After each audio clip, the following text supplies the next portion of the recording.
大家好，今天给大家报告两个话题。第一个话题是打倒共产党，打倒习近平。从济南万达广场反习反共投影标语的反共义士柴松的经历，看一下中共对美国的渗透。第二个问题是中共元老的后代亲信们的动向，包括朱镕基、李长春、胡锦涛、吴邦国。2022年10月13日，彭立发在北京四通桥上悬挂反对动态清零、反对共产党的横幅，引起全球震惊。4个多月后的2023年2月21日晚上8点钟，山东济南万达广场的一座建筑物的高墙上，再次出现了电子条幅，内容为打倒共产党，打倒习近平。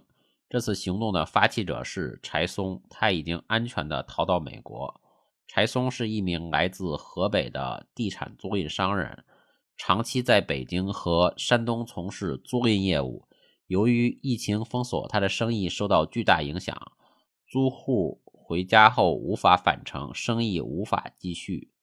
但仍需向房东支付租金，导致巨大经济损失。在疫情期间，他亲眼目睹了北京对外地患者的封锁，即使生命垂危，也被阻拦在高速路口上。柴松表示，由于看不到长期的希望，甚至感到绝望，人们开始用行动表达对当局的不满。他的愤怒在2022年11月新疆乌鲁木齐发生的大火事件中达到爆发点，至少有11人因为焊死的铁门而无法逃生而丧生。面对这一系列令人愤怒和无助的事件，柴松开始计划并准备抗议行动。他选择在山东济南的万达广场进行抗议，这里客流量庞大，为此他租下了一间房子，进行了相关设备的安装和测试。在测试成功后，他购买了激光雕刻机，亲自制作了投影标语的镜片。柴松于2023年1月初决定离开中国，他选择在中共20大二中全会召开前夕进行抗议活动。在2月21日的晚上，柴松在巴拿马戴维的酒店远程启动了电子表，成功投影了打倒共产党，打倒习近平的标语，在万达广场建筑物的北墙上。这一行动引起了广泛关注，但也导致了当地警方的迅速行动，设计国安、武警、派出所、省厅和市局的人组成了专案组，逮捕了柴松的朋友。柴松历经艰辛，最终逃至美国。他透露，入境美国时得知中共警察曾在跨国追捕他。目前柴松已经在美国居住将近1年，决定向媒体曝光这一事件。他表示，虽然很多人都反对共产党，但由于人身安全问题，缺乏勇气表达不满。柴松认为彭立发的事件体现了一种不怕死的精神，是他最受影响的原因。这件事情的一大看点就在于柴松一进入美国，国土安全部和 FBI 的人就在找他。这说明2个问题，第一个是美国边境现在已经形成危机了，大量的非法移民涌进来，边境安全成为很大的问题。但是并不是说 CBP 和上级国土安全部，他的上级部门是国土安全部，就对非法移民进入美国的情况完全不掌握。柴松一进入美国，国土安全部的人就在找他，说明即便是非法移民没有经过边境机关进入美国，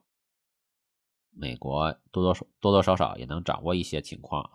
第二个就是中共对美国的渗透，大量的非法移民自然会让人担心中共的特务混进美国。事实上，在追踪柴松的问题上就可以看出来，中共已经在启用混在走线人群中的间谍了。国土安全部和 FBI 知道中共在找柴松，难道中共是通过美国官方在找柴松吗？美国和中国确实有一定的官方合作，但是美国不可能配合中国找柴松的下落，那只能是中共通过走线人群中的线人在找柴松。第二个话题是中共元老后代亲信们的动向。媒体近期密集报道多名中共元老后代的近况，引发关注。港媒《星岛日报》1月23日报道，前中共国务院总理朱镕基的女儿朱燕来担任时事助学基金会理事长。报道称，该基金会是朱镕基捐赠其全部著书版税至少4000万元人民币，于2013年成立。首任理事长是中共国务院国资委原监事会主席朱瑞。去年朱燕来以该基金会理事长身份现身湖南湘西州，据称朱镕基抗战期间与夫人劳安都在湘西读书，基金会也是在湘西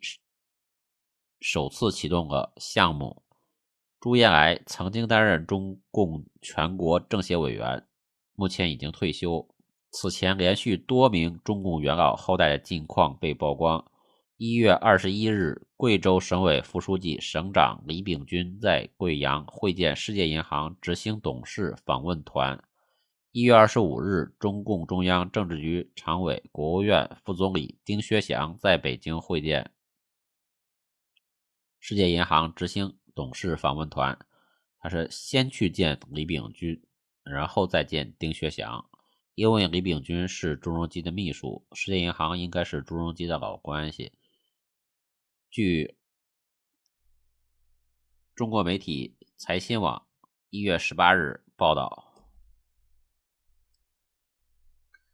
中共前政治局常委李长春的女儿，中银国际控股有限公司首席执行官李彤已经向公司辞职，原因或许与管理架构调整后李彤职权范围收窄有关。现年54岁的李彤任职中银国际19年，2011年由执行总裁升任为执行长。1月16日，中共前党魁胡锦涛之子胡海峰升任中共民政部副部长。2023年12月12日，中共前政治局常委吴邦国之子吴磊被任命为上海电气集团党委书记，并提名董事长人选。说到吴邦国，这个吴邦国他是一个诈骗犯，就是不是比喻或者是什么意思，就是骗子的那种诈骗犯，而且是以人大委员长的身份去诈骗的。虽然他是政治局常委排名第2，温家宝当时只是排名第3的政治局常委，他作为一个人大委员长都去骗别人的钱。过两天做好节目和大家详细说一下吴邦国。好的，今天的内容就是这些，谢谢大家。